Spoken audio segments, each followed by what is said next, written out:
Hello बच्चों, मैं हूं Arun Chauhan from Arang classes ARC। मैं जो है आज लाया हूं बायो स्ट्रीम का जो कंप्लीट सॉल्यूशन है। कल जो एग्ज़ाम हुई है सुपर 100 एग्ज़ाम की कंप्लीट की लेके आया हूं मैं, जो मैंने दोनों हिंदी मीडियम इंग्लिश मीडियम दोनों के लिए बना दी है। और जो है सारे के सारे क्वेश्चन इसमें जो है करेक्ट जाने वाले हैं। जो एक दो क्वेश्चन पे जो थोड़ा सा है कि उसका तो मैं सब क्लियर कर दूंगा आज के इस वीडियो में। पूरे आपको बताने वाला हूँ, सारे क्वेश्चंस के आंसर्स बताने वाला हूँ। अगर आपको रीड करने में तो इसी प्रॉब्लम आ रही है क्वालिटी इशू के कारण, तो मैं साथ में क्वेश्चन रीड कर दूंगा और साथ में उसका करेक्ट आंसर भी रीड करूंगा। ठीक है बच्चों, तो साथ में हम स्टार्ट करते हैं। अब सबसे पहला क्वेश्चन देखें हम। सबसे पहला क्वेश्चन जो था वो पूछा गया था, the SI unit of electric charge is, विद्युत आवेश का एसआई मात्रक होता है। ये तो सिंपल सा क्वेश्चन, लड्डू क्वेश्चन था, तो इसका कुलाम आंसर आ जाता, तो कुलाम आंसर था। सेकेंड क्वेश्चन आ जाए, a concave mirror is breaked into two part, which of the following quantity will get change in its value और position। मतलब किसकी वैल्यू यहाँ पोजीशन चेंज हो रही है ये बताना था क्वेश्चन में। तो बेटा देखा सुनना कि अगर जो है कितने भी टुकड़े में तोड़ दें अपन मिरर को, तो उसका सेंटर ऑफ कर्वेचर चेंज नहीं होता, रेडियस ऑफ कर्वेचर चेंज नहीं होता, फोकल लेंथ भी चेंज नहीं होती। चेंज क्या हो जाता है उसका, पोल या ध्रुव की स्थिति जो है उसकी बदल जाती है। एक क्वेश्चन था focal length of spherical mirror के लिए, तो focal length of spherical mirror कितनी है, 20 सेंटीमीटर दी है, तो रेडियस ऑफ कर्वेचर पूछा था।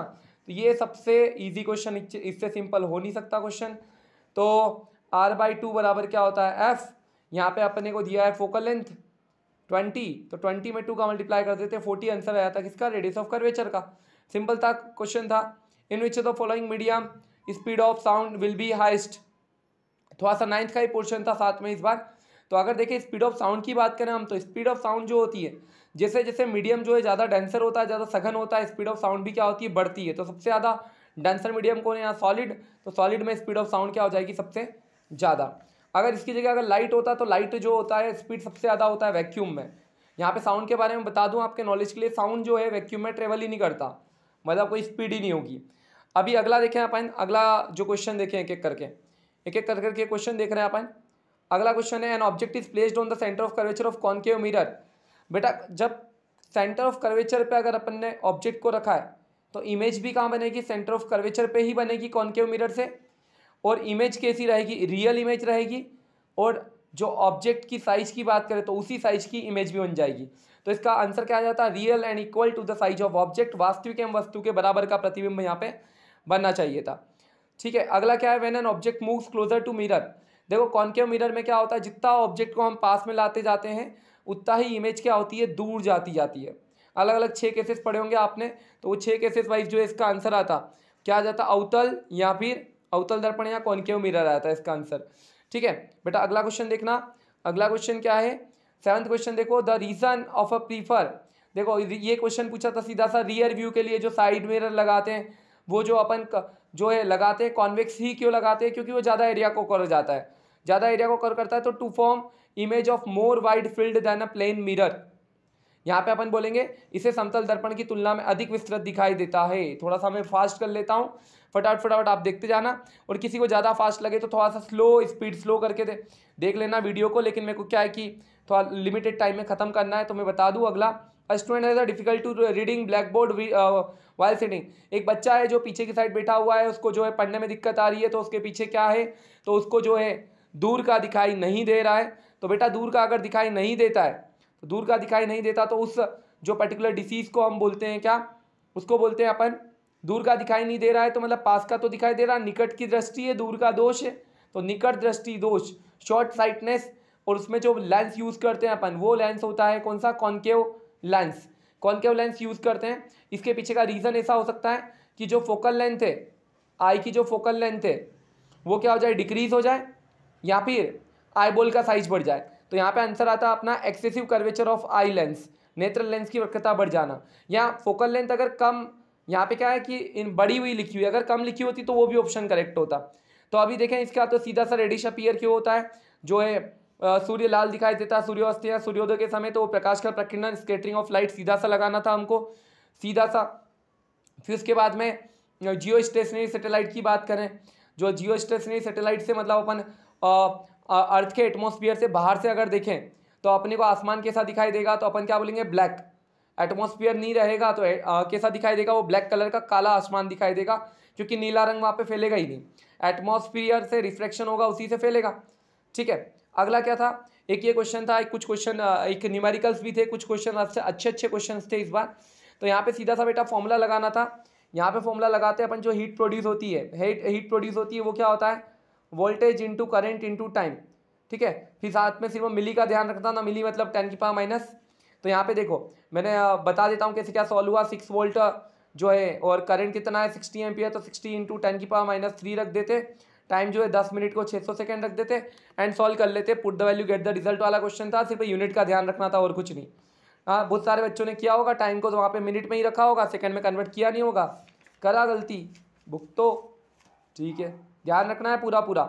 ये जो 12th क्वेश्चन था ये तो सीधे याद रखना था यार, कि जो मैग्नेट है, मैग्नेट में जो है मैग्नेटिक फील्ड की जो डायरेक्शन होती है वो कहाँ से कहाँ होती है, डायरेक्शन होती है नॉर्थ से साउथ। तो किधर की ओर होती है, नॉर्थ से दूर साउथ की ओर, तो टुवर्ड्स साउथ आ जाता आंसर। अगला, the magnetic field inside a straight solenoid. बेटा ये तुम 12th क्लास में पूरा पर्टिकुलर पढ़ना चाहिए इसको, 12th में, वैसे 10th में भी दिया है सोलेनॉइड। तो सोलेनॉइड में क्या होता है, अबे लंबी परिनलिका की बात करें तो उसमें पूरे में क्या होता है, चुंबकीय क्षेत्र समान होता है। पूरे में चुंबकीय क्षेत्र क्या होता है, समान, सिर्फ सिरों पे जाके थोड़ा कम हो जाता है, लेकिन पूरे में क्या होता है, समान। तो इसमें दो आंसर के ऊपर रहता है कि decrease as we move towards the centre, मतलब एंड पे एकदम से कम होता है। तो ये वाला ऑप्शन तो करेक्ट होना नहीं चाहिए। तो यहाँ पे बोलेंगे same at all the points, सारे पॉइंट्स पे क्या होता है, सेम होता है, ये लगा के आना था। वर्किंग ऑफ स्प्लिट रिंग क्या करता है, वो रिवर्स कर देता है करंट के डायरेक्शन को, हर एक हाफ रोटेशन में जो है करंट के डायरेक्शन को रोटेट करता है ताकि मोटर एक ही डायरेक्शन में घूमती रहे। अगला आ जाते हैं अपन 15 क्वेश्चन की बात करें। 15वां क्वेश्चन जो था, 15वां क्वेश्चन का जो था ये भी वैसे ही क्वेश्चन था। तो यहाँ पे हर हाफ साइकिल में क्या होता है कि जो इंड्यूस्ड करंट है वो अपनी डायरेक्शन चेंज कर लेता है ना। तो the direction of induced current change कितनी डायरेक्शन, कितने टाइम में, हाफ रोटेशन में 180 डिग्री पे चेंज होती है। ये वाला क्वेश्चन एक पर्टिकुलर क्वेश्चन अच्छा था बेटा। मैं सारे क्वेश्चन के डिटेल जो है सॉल्यूशन डालूंगा, वो जो है मैं व्हाइट बोर्ड पे जो है पूरा एक एक सॉल्यूशन पूरा बना के डालूंगा, लेकिन अभी सिर्फ आंसर की दे रहा हूँ मैं, डायरेक्टली आंसर बता रहा हूँ। इसका आंसर आता 1:4 आंसर आता। अगला है an important characteristics of fuse wire. Fuse wire क्या होना चाहिए, फ्यूज वायर को जो है अपन सर्किट में जो है सीरीज कॉम्बिनेशन में जोड़ते हैं, उसकी थिकनेस कम रखते हैं, थिकनेस क्या रखते हैं, कम रखते हैं। तो यहाँ पे दिया हुआ था देखो कि पैरेलल में जोड़ें, तो ये तो ऑप्शन ये सही गलत हो गया, थिकनेस ज़्यादा दी हुई है, नहीं थिकनेस भी इतनी नहीं रखनी है अपने को। उसको यूज़ करते हैं क्योंकि इसका मेल्टिंग पॉइंट कम होता है, ज़्यादा हीट आएगी, ज़्यादा वोल्टेज आएगा तो वो क्या हो जाएगा, फ्यूज़ हो जाएगा, पिघल जाएगा, पिघल जाएगा तो अपने घर के अप्लाइंसेस बच जाएंगे। तो इसका आंसर आता है ए वाला। अगला क्वेश्चन आते हैं। अगला क्वेश्चन जो था, अगला क्वेश्चन था यार, दो स्टेटमेंट दिए हुए थे, दो स्टेटमेंट। बेटा ये क्वेश्चन भी मैं समझाऊंगा आपको पूरा।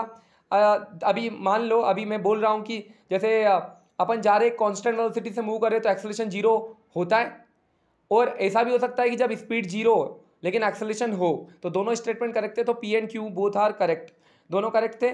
एक्शन एंड रिएक्शन फोर्स जो होते हैं ये एनएलएम में लिख सकते हैं अपन, दोनों जो होते हैं इक्वल होते हैं, अपोजिट होते हैं, डिफरेंट बॉडीज पे काम करते हैं। तो act on the different object in opposite direction, अलग अलग वस्तुओं पर विपरीत दिशा में कार्य करते हैं। ये मोमेंटम, दो बॉडी का मोमेंटम अपोजिट है, एक का अगर प्लस में तो दूसरा माइनस में, और दोनों मिल गई तो प्लस माइनस हो गया 0, मोमेंटम 0 तो वेलोसिटी भी क्या हो गई 0। अगला क्वेश्चन देखो, two balls of different masses are moving in the same momentum. बेटा यहाँ पे फॉर्मूला लग जाता फोर्स का, फोर्स का फॉर्मूला होता है सेकंड लॉ से, delta P by delta T, rate of change of momentum.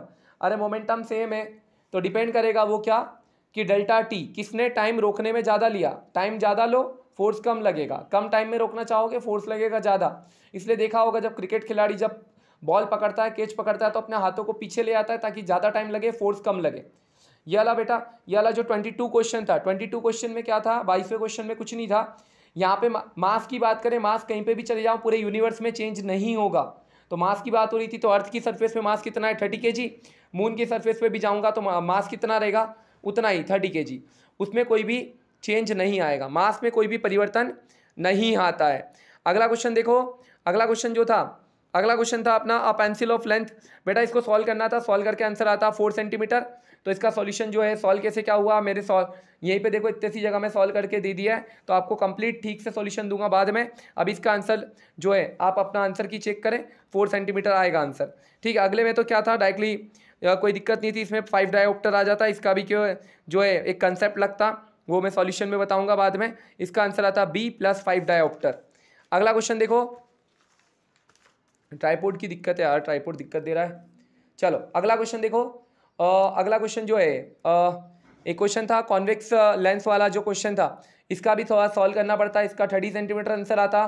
अगला क्वेश्चन जो है 26 क्वेश्चन जो था, इसका आंसर जो है 250 वोल्ट है, ये 250 वोल्ट है। उसके बाद में जो है अगला हीटर वाला क्वेश्चन था, ये भी जो है अच्छा क्वेश्चन था, 200 वोल्ट आंसर है इसका, 200 वोल्ट, ऑप्शन नंबर सी। उसके बाद देखें अगला क्वेश्चन, ये जो था एक क्वेश्चन ये वाला जो था, इसका 20 सेंटीमीटर आंसर है। Convex lens of focal length of 20 centimetre है ना कॉन्वेक्स लेंस। ये जो है ये स्पेसिफिकली अपन 12th क्लास के फॉर्मूले पढ़ते हैं। देखो बच्चों, इस बार रिजल्ट का कट ऑफ तो है थोड़ा कम जाने वाला है, क्योंकि पेपर का लेवल बढ़ गया है काफ़ी, है ना। उसके बाद अगला जो क्वेश्चन था 29th क्वेश्चन, यहाँ तो सेकंड इक्वेशन ऑफ मोशन लग जाती, यू तो 0 था तो डायरेक्टली हाफ GT² कर देते, put the value and get the result. G की वैल्यू 10 रख दो और टी की वैल्यू 3 रख दो, 90/2 आंसर आएगा 45 मीटर, तो 45 मीटर। बच्चों 30वें क्वेश्चन में एक मिस्टेक थी, जो 30वें क्वेश्चन में मिस्टेक थी वो क्या मिस्टेक थी, इंग्लिश वाले में मिस्टेक थी। इंग्लिश वाले में, हिंदी वाले में तो ठीक लिखा हुआ है, समबाहु त्रिभुज 60 लिखा हुआ है, लेकिन इंग्लिश में इसने लिख दिया आइसोसिलस। आइसोसिलस में तो 2 साइड सेम होती है, लेकिन ये बोलना चाहता था कि तीनों साइड सेम है। तो अगर आप चाहो तो इसको अगर ये चाहें तो इसको बोनस करवा सकते हैं अपन, बाकी कोई दिक्कत नहीं। वैसे समझ जाते हैं यार क्वेश्चन इतना कि वो बोलना चाहता है क्या, आइसोसिलस ही बोलना चाहता, तो क्या है कि वो इक्विलेटरल की बात कर रहा है। तो इसको अच्छा कंसेप्ट था, इसका 9 ओम, इसका 9 ओम, इसका 9 ओम, सीरीज में ये होगा 18 ओम, 18 और 9 को सॉल्व करो 6 आंसर आ जाएगा, ठीक है, तो 6 ओम आंसर आ जाता, ठीक है। ये फिर अपना फिजिक्स समाप्त हुआ। अब मैं आ गया हूँ केमिस्ट्री पे, पूरा एक वीडियो में ही पूरा बना के डालने वाला हूँ, तो थोड़ा लंबा वीडियो है, आप आपके हिसाब से देख लें, जिसको स्लो लगे वो जो फास्ट करे, जिसको फास्ट लगे थोड़ा सा स्लो कर लें। हाँ, हैबर्स प्रोसेस की बात करें, हैबर प्रोसेस में जो है कौन सी मेटल यूज़ होती है, आयरन, सीधी सी बात है। द गैस कैथोड पे केटायन जाता है, तो वाटर में जो केटायन होगा वो H+ आयन, तो हाइड्रोजन गैस आ जाएगी सीधे। यहाँ पे जो है ये ब्राउन कलर का, जो रेडिश ब्राउन कलर का बनता है, फेरिक ऑक्साइड बनता है। इसके बाद देखें, अरे बच्चों मेरा देखना पुराना वीडियो, एग्जाम के पहले वाले वीडियो देखो आप, एक बार एग्जाम के पहले वाले वीडियो देखो और आप पेपर देखना, कितने क्वेश्चन जो मैंने बताया, बहुत कम वीडियोस में डालता हूँ क्योंकि टाइम की कमी रहती है मेरे पास, लेकिन जो मैं क्वेश्चन बताता हूँ पक्का है सुपर 100 एग्जाम में आता ही है। तो आप देखना, एक मैंने लेक्चर बनाया था, 5 मिनट का लेक्चर बनाया था, वो 5 मिनट के लेक्चर से ये क्वेश्चन आया है। मैंने अलग अलग जो है आपको बताया था कैसे पहचानना। मैंने बोला केमिकल रिएक्शन मत याद करो, याद करो A+B = AB, मतलब कॉम्बिनेशन रिएक्शन। देखो ये क्वेश्चन आ गया कॉम्बिनेशन रिएक्शन का, ठीक है, चेक करना पुराना वीडियो।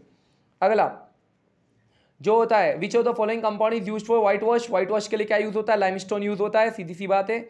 और जो है फोटोग्राफी में, ये भी NCERT का क्वेश्चन था, AgBr यूज होता है यार, सिल्वर ब्रोमाइड। जो उसके अलावा colour precipitate of lead nitrate, lead nitrate के प्रेसिपिटेट जो होते हैं उसका शेप का कलर कैसा होता है, पीला कलर होता है। मेटल के ऑक्साइड यार, धातु के ऑक्साइड क्षारीय होते हैं, सीधी सी बात है। धातु के ऑक्साइड जो होते हैं अम्लीय होते हैं। कुछ धातु के ऑक्साइड होते हैं जो क्षारीय और अम्लीय दोनों होते हैं, उनको बोलते हैं अपन क्या, उनको बोलते हैं, अरे बोलो जल्दी, उनको बोल देंगे अपन क्या, एम्फोटेरिक ऑक्साइड्स, उभयधर्मी ऑक्साइड बोलते हैं, ठीक है। अभी तो लेकिन जनरली बोला था, जनरली क्या होता है, बेसिक नेचर के होते हैं। मिल्क ऑफ मैग्नीशिया एंटा एसिड की तरह यूज होते हैं, सिरप्स वगैरह में आता है एंटा एसिड के फॉर्म में, मिल्क ऑफ मैग्नीशिया, ठीक है। अगला क्वेश्चन आते हैं फटाफट। हाँ, यहाँ पे पूछा था ग्लोबल सॉल्ट। ग्लोबल सॉल्ट क्या होता है, Na2SO4.10H2O, ये ग्लोबल सॉल्ट का फॉर्मूला है, ठीक है। ग्लोबल सॉल्ट का फॉर्मूला Na2SO4.10H2O। अगला देखो, व्हाट इज गैंग्यू। गैंग्यू क्या होता है, नॉन मेटेलिक इंप्योरिटीज को, अधात्विक अशुद्धियों को अपन गैंग्यू बोलते हैं। थर्माइट, गैंग्यू नहीं, सीधा सा गैंग बोलना चाहिए वैसे तो। थर्माइट रिएक्शन जो होती है वो वेल्डिंग वगैरह में काम आती है, तो वो जो है रेलवे क्रैक्स वगैरह जो है उनको जोड़ने में काम करते हैं। अरे यहाँ पे पूछा था कौन सी मेटल जो है वो क्या है, कम रिएक्टिव है, तो यार अपने को याद करना है, ये पढ़ते ही अपन, सबसे महंगी धातु जो होती है प्लेटिनम, क्योंकि वो बहुत कम रिएक्टिव होती है, बहुत कम मिलती है वो। दूसरी बात यहाँ पे था, ये इलेक्ट्रोकेमिकल सीरीज याद करनी थी, तो उससे का बन जाता है ये क्वेश्चन। हाइड्रोजन के पहले वाली सारी मेटल्स जो होती है हाइड्रोजन के साथ में किसका काम करेगी, एनोड का काम करेगी। बाद वाली मेटल जो है हाइड्रोजन के साथ में कैथोड का काम करेगी। अब ये दो है, रिडक्शन क्या होता है, इलेक्ट्रॉन का जुड़ना, एडिशन ऑफ इलेक्ट्रॉन, तो इलेक्ट्रॉनाइजेशन आंसर आ जाएगा, इलेक्ट्रॉनीकरण आंसर आता। उसके बाद अगला क्वेश्चन देखो, saturated solution of KNO3। KNO3 ही क्यों यूज करते हैं, क्योंकि यार पोटेशियम और नाइट्रेट आयन जो होते हैं मोशन करते हैं, तो दोनों का बराबर टाइम पे पहुंच जाएंगे। अगर कोई एक पहले पहुंच गया एक बाद में पहुंचा तो वहाँ इलेक्ट्रिकल न्यूट्रलिटी डिस्टर्ब हो जाएगी। The reason behind the increase the equivalent conductivity, ये जो है 12th क्लास का क्वेश्चन था। ये भी देखो इस बार काफ़ी क्वेश्चंस जो है हार लेवल के डाल दिए इनने। वहाँ पे क्या होता है, जैसे जैसे अपन डाइल्यूशन बढ़ाते हैं, मतलब पानी मिलाते हैं, आयनन की मात्रा में क्या होती है, वृद्धि होती है, इंक्रीज होता है अमाउंट ऑफ आयनाइजेशन। मेरा एक कोलरोस लॉ वाला वीडियो है, वो देखना पीछा, उसमें मैंने समझाया हुआ है। यहाँ पे जो है सीधा सा देखना था यार, यहाँ पे इलेक्ट्रॉन गिन लेते हैं आप, इलेक्ट्रॉन गिनो, यहाँ पे कितने हो गए, ऑक्सीजन के 8 और नाइट्रोजन के कितने हो गए 7, 8 7 15 हो गए। इसको जोड़ो फटाफट, 8 दूनी 16 और 7 कितने हो गए, 16 और 7 हो गए 23 इलेक्ट्रॉन। इसमें जोड़ो 8 दूनी 16 और 17 कितने हो गए 33 इलेक्ट्रॉन। इसमें जोड़ो नेगेटिव चार्ज आ गया तो 34 इलेक्ट्रॉन। सब में इसमें जोड़ी बनना संभव नहीं है, इसमें जोड़ी बनना संभव नहीं है, इसमें जोड़ी बनना संभव नहीं है, इसमें जोड़ी बन जाएगी सबकी। और जिसमें अनपेड इलेक्ट्रॉन नहीं होता है वही क्या होता है, डायमैग्नेटिक, मतलब पैरामैग्नेटिक नहीं होगा, वो क्या होगा, प्रतिचुंबकीय होगा। तो अनुचुंबकीय कौन नहीं होगा, डी ऑप्शन, ClO2 नेगेटिव, तो डी ऑप्शन आ जाता। अगला क्वेश्चन देखो, कौन सा जो है ये आगे आप पढ़ोगे, जो आर्सेनिक होता है वो कैसा होता है, अर्धचालक होता है, सेमीकंडक्टर की तरह बिहेव करता है। अब ये था 50वां क्वेश्चन। अब ये डिपेंड करता है अपन कौन से लेवल पे सोच रहे हैं, है ना, तो कौन से लेवल पे सोच रहे हैं। अगर जनरली बोले अभी मैं ट्रांजिशन को इग्नोर करता हूँ, संक्रमण श्रेणी को इग्नोर करता हूँ, मैं बात करता हूँ 3D की, 3D सीरीज की बात करें, 3D सीरीज कहाँ से कहाँ तक होती है, तो आंसर आता है 21 से 30 तक, 21 से 30 तक 3D सीरीज होती है। लेकिन बेटा जो तुम पढ़ोगे आगे जाके, तुम पढ़ोगे कि जो जिंक होता है, कैडमियम होता है और मरकरी होता है, वो ट्रांजिशन एलिमेंट नहीं होता है, संक्रमण नहीं होता है, संक्रमण श्रेणी को बिलोंग नहीं करता है, क्योंकि उसका डी सबशेल पूरा भरा होता है। बोले सर ये डी सबशेल क्या है, आगे जाके क्वांटम नंबर पढ़ोगे, अभी तक तुमने पढ़ लिया होगा, 11th में आ गए हो तो वो जो तुमको समझ में आएगा। तो जिंक जो है नहीं होता है। तो अब मैं क्वेश्चन में उसको भी ले लूँ, तो 3D ट्रांजिशन, 3D संक्रमण की बात करूं तो संक्रमण सीरीज में जो है 30वां एलिमेंट नहीं आएगा। तो मेरा आंसर आना चाहिए 21 से 29। तो अगर हाई लेवल पे सोचूं तो आंसर क्या आएगा, 21 से 29। लो लेवल की बात करें तो 21 से 30। तो मैं जो है ज़्यादा करेक्ट आंसर जो जाता, मैं जाता 21 से 29 तक, और 21 से 29 तक ही आंसर सही होना चाहिए। तो 21 से 29 तक आंसर आएगा। ये इसमें पूछा था कि यार फर्नेस में फ्लक्स की तरह क्या यूज़ होता है, तो वैसे तो कैल्शियम कार्बोनेट यूज़ होता है, लेकिन कैल्शियम कार्बोनेट इनने ऑप्शन में दिया ही नहीं, मैंने लिख के रखा, देखो कैल्शियम कार्बोनेट यूज़ होना चाहिए, उनने दिया था कैल्शियम सल्फेट, तो कैल्शियम सल्फेट लगा दिया अपन ने। 50 का ध्यान रखना, D is more correct, B can be correct but D is more correct, more appropriate answer है। The chemical formula of cuprite, सीधा याद रखना, कॉपर का ऑक्साइड है ये, Cu2O। उसके बाद आ जाए 22 कैरेट गोल्ड में जो है सिल्वर भी मिलाते हैं, जिंक भी मिलाते हैं, तो जिंक वाला ऑप्शन जो है अपन ने यहाँ पे टिक करना था। गोल्ड के साथ क्या मिलाते हैं, जिंक मिलाते हैं, ठीक है। वैलेंशियल में किसके 7 इलेक्ट्रॉन होते हैं यार, 7 इलेक्ट्रॉन होते हैं वैलेंशियल में, किसके, हेलोजेंस के। तो हेलोजेंस आ जाता आंसर। थोड़ा जल्दी जल्दी देखो, ऑलरेडी 17 मिनट का वीडियो हो चुका है। Noble medal can be dissolved in, noble metal aqua regia, king of acid, aqua regia को बोलते हैं 1:3 का मिक्सचर होता है HNO3 और HCl का। तो आंसर आता 4th वाला एक्वा रजिया। ये इसका एक और वीडियो मेरा देखना, जिसमें मैंने IUPAC नेम सिखाए थे, 10-15 मिनट के वीडियो में देखना, यही वाला जो है एग्जाम्पल मैंने उस वीडियो में करवाया था, और यही आया सुपर 100 में। बोले सर आप ही बनाते हो क्या पेपर, अरे मैं नहीं बनाता, लेकिन मेरे को पता रहता है कि टीचर क्या देने वाला है। तो यहाँ पे देखो, इसमें नंबरिंग करनी थी 1 2 3 4 5, डबल बॉन्ड से नंबरिंग कर दी। 4th कार्बन पे मिथाइल जुड़ा है, 4 मिथाइल, 5 कार्बन है पैंट, और पहले पे डबल बॉन्ड है इन, पैंट 1 इन, ठीक है। अगला क्वेश्चन आ जाओ, इथेनोइक एसिड में वाटर जो होता है, उसमें इथेनोइक एसिड वाटर को मिला दिया तो वो विनेगर होगा, सीधा सा NCERT में भी लिखा है ऐसा। ये जो है लास्ट में एक चीज पढ़ लेते हैं यार, तुम तो फट फट की आवाज आ रही है, यहाँ से पॉप साउंड आ रहा है, पॉप ध्वनि आ रही है, फट फट की आवाज आ रही है, तो हाइड्रोजन पे टिक कर देते, बड़ा क्वेश्चन डरा रहा था फालतू ही। अब आगे आ जाओ। हाँ, ये वाले में क्या कर रहे थे अपन कि किसी गैस को कंप्रेस करते तो क्या क्या होता है यार, उसकी स्टेट जो है चेंज हो जाती है, पार्टिकल्स ज़्यादा पास में आ जाते हैं, प्रेशर बढ़ाते हैं, टेम्परेचर कम करते हैं, स्टेट वगैरह चेंज हो जाती है, सारी चीज़ें करेक्ट थी, तो all are correct, D option लगा दिया अपन ने। उसके बाद था हाँ ये क्वेश्चन, बोले सर हाइड्रोजन जो है वो जल सकता है, ऑक्सीजन जला सकता है। अब वाटर में तो हाइड्रोजन ऑक्सीजन दोनों है, तो हाइड्रोजन क्यों नहीं जल रहा, ऑक्सीजन क्यों नहीं जला रहा है। तो बेटा हाइड्रोजन और ऑक्सीजन अलग अलग एलिमेंटल स्टेज में उनकी वो जब प्रॉपर्टी है, लेकिन यहाँ पे बन चुका है कंपाउंड, तो हाइड्रोजन और ऑक्सीजन का कंपाउंड बन गया है, तो अब कंपाउंड की जो प्रॉपर्टी है वो एलिमेंट से थोड़ी डिफरेंट हो जाती है, तो इसलिए वाटर एक कंपाउंड है, इसलिए ये यहाँ पे नहीं फॉलो कर रहा है। वाटर कंपाउंड है, जबकि हाइड्रोजन और ऑक्सीजन क्या है, एलिमेंट है। चलो अब आ जाते हैं बायोलॉजी पे। बायो में बात करें the pH value of gastric juice, gastric juice की पीएच एकदम 0 भी नहीं होती, 1.2 से 1.8 के लगभग होती है, तो अपना आंसर आना चाहिए था 7 से कम, 7 से कम लगा देते हैं, एसिड होता है। उसके बाद आ जाते हैं अपन हाँ, ये जो लाइकेन वाला होता है वो एटमॉस्फेयर से बहुत ज़्यादा सेंसिटिव होता है, मतलब पॉल्यूटेंट से। जहाँ ज़्यादा पॉल्यूशन होगा, प्रदूषण ज़्यादा होगा, वहाँ पे ये जो है ग्रो नहीं करता है। उसके बाद अगला क्वेश्चन था, हाँ, अपन जब ज़्यादा देर तक ब्रेड चबाते तो मीठा लगने लगता है, क्यों? क्योंकि वहाँ पे एमाइलेज एंजाइम जो है काम करता है और उसको डाइसेकेराइड में कन्वर्ट कर देता है स्टार्च को, तो डाइसेकेराइड जो होता है वो मीठा मीठा लगता है। अगला क्वेश्चन देखो, हाँ, इसमें क्या करना था यार, सीधा ये नेफ्रॉन की न्यूरॉन की स्ट्रक्चर पड़ी होगी। डेंड्राइड मैसेज को रिसीव करेंगे, सेल बॉडी में मैसेज जाएगा, एक्सोन से एक्सोन एंड तरफ चले जाएगा। अगला बायोलॉजिकल मैग्निफिकेशन क्या होता है कि इंसेक्टिसाइड की कंसंट्रेशन किसी ऑर्गेनिज्म में बढ़ जाती है, इंसेक्ट्स मतलब टॉक्सिसिटी लेवल बढ़ जाता है, तो option first is correct, concentration of insecticide in organism. यहाँ पे सीधा सा देखना था, ये ऊपर की ओर जो जाता है वो प्लूम्यूल होता है, और नीचे की ओर जो जाता है रेडिकल। ऊपर जो होता है उसको बोलते हैं अपन क्या, उसको प्रांकुर, नीचे मूलांकुर, और ये जो दोनों है ये बीज पत्र है। तो ये पहचानना था, ये मिल गया, ऑप्शन नंबर सी। अगला क्वेश्चन देखो, अरे ये वाला भी क्वेश्चन देख लो यार, ये क्वेश्चन जो मैंने बायो के क्वेश्चन डिस्कस किए थे, देखो वीडियो, वही वाला क्वेश्चन है। नॉर्मल हार्ट का ब्लड प्रेशर जो है, नॉर्मल ह्यूमन ब्लड प्रेशर कितना होता है, 120 से 80, जिसने 80 से 120 लगाया वो हो गया गलत। और देखो दो ऑप्शन तो ये एक जैसे पहले ही थे, तो ये तो यूँ ही हटा देने थे यार, तो ऑप्शन बी इज करेक्ट। अब जो है नेचुरल सिलेक्शन के बारे में किसने बताया था, तो नेचुरल सिलेक्शन के बारे में जो बताया था वो बताया था किसने, लेमार्क ने। लेमार्क ने बताया, सॉरी यार, डार्विन ने बताया था ना, डार्विन ने बताया था। अगला जो है, फ्रॉग को कौन खाता है यार, कोबरा, सांप खा जाता है, नाग, ठीक है। अगला कॉर्पस कैलोसम जो है, कॉर्पस कैलोसम जो होता है सेरेब्रल हेमिस्फीयर को जोड़ के रखता है, जो प्रमस्तिष्क के गोलार्धों को जोड़ के रखता है, तो option number A is correct.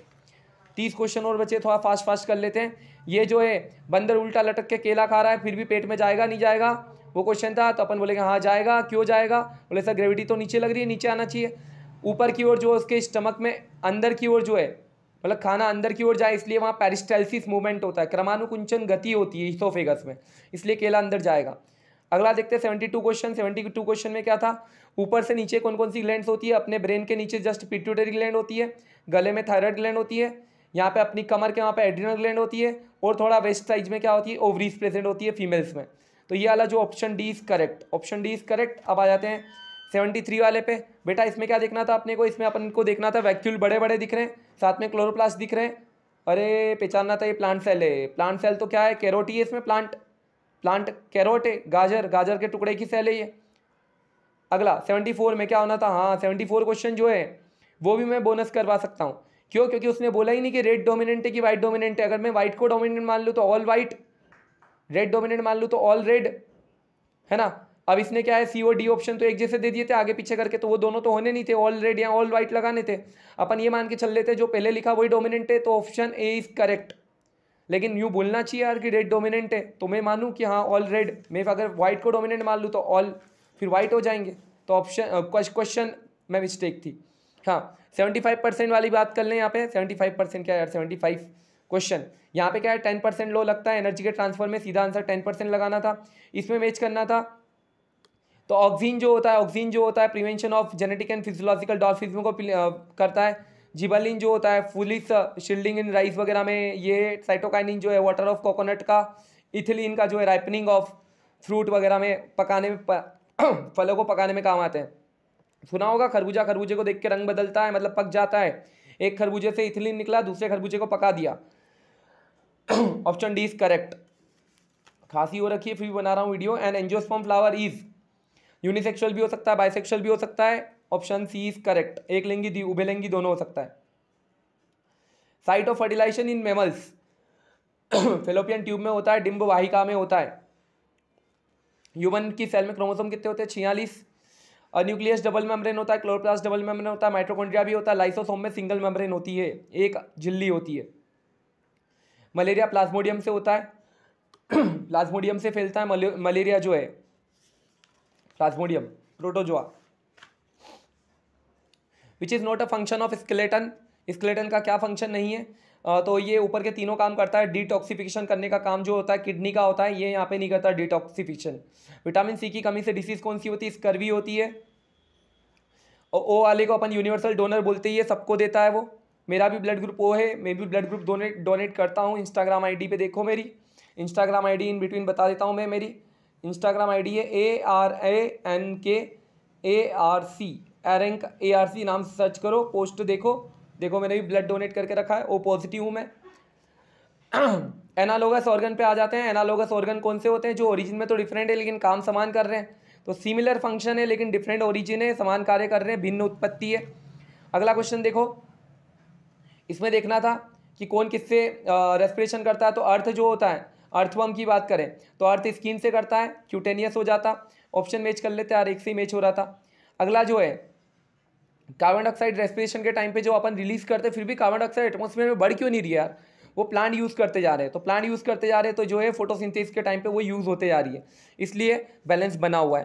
Plant लगाओ, बहुत लगाओ, ठीक है, वृक्षारोपण करना चाहिए, बैलेंस बना के रखना अपने को।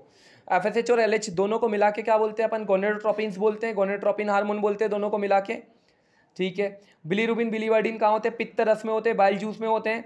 वो जो है सिक्रीट होता है लीवर से, स्टोर होता है गॉल ब्लैडर में।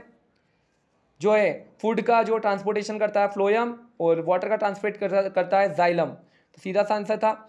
स्मॉल इंटेस्टाइन की बात करें तो फिर से सारी चीज़ों का डाइजेशन हो जाता है स्मॉल इंटेस्टाइन में, है ना। लगभग सारी चीज़ों का डाइजेशन कहाँ पे होता है? स्मॉल इंटेस्टाइन में। अगला क्वेश्चन देखो, the main excretory product in human is. Urea जो है ना किडनी से अलग होता है। बहुत सारे बच्चे जो है गलती करके आए होंगे, किडनी लगा के आए होंगे, आएगा लीवर। लीवर में क्या होता है कि वो जो देखा जाए तो अमोनिया जो है यूरिया में कन्वर्ट होता है, तो यूरिया बनता कहाँ है? लीवर में ही बनता है। यकृत आंसर आएगा। ये वाला क्वेश्चन 93 क्वेश्चन भी अच्छा था। जो होती है आर्टरीज, जो होती है ब्लड को हार्ट से दूर ले जाती है, वेंस पास में लाती है। तो आर्टरीज की बात हो रही थी, तो ब्लड को हार्ट से क्या ले जाएगी? दूर ले जाएगी। साथ में वॉल उसकी थिक होती है और उसमें वॉल होते हैं अपसेंट। वॉल की जरूरत नहीं पड़ती क्योंकि प्रेशर ज़्यादा रहता है। वॉल होते हैं किसमें? वेंस में। तो option B is correct. Ozone layer is found in the layer, stratosphere में मिलती है, समताप मंडल में। pH value of human urine 6 होती है। वैसे 4 से 8 के बीच में भी तो कोई दिक्कत नहीं, लेकिन पर्टिकुलर 6 हो तो बढ़िया है। थोड़ा सा एसिडिक। 2-4 और बचे। Mendel second law, first law जो था वो लॉ ऑफ डोमिनेंस था, सेकंड लॉ ऑफ सेग्रीगेशन है, और थर्ड लॉ क्या है? Law of independent assortment. तो आंसर क्या हो जाता सेकंड का? सेकंड लॉ कौन सा था? लॉ ऑफ सेग्रीगेशन, पृथक्करण का नियम।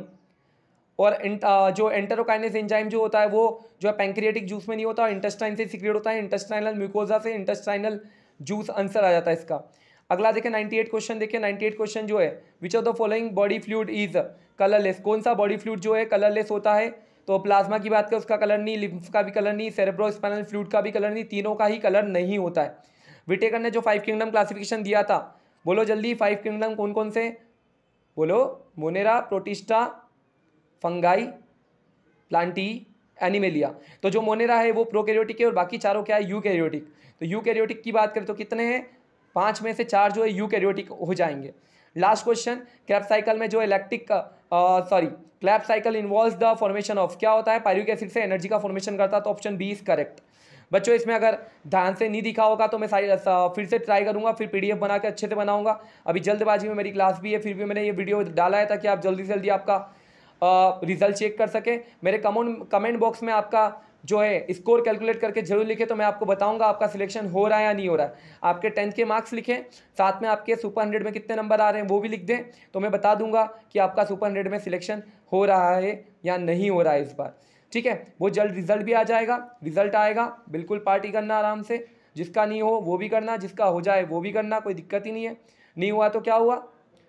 अरे फिर भी अपन आगे भी नीट की तैयारी, जेई की तैयारी कर सकते हैं, कोई दिक्कत नहीं है ना।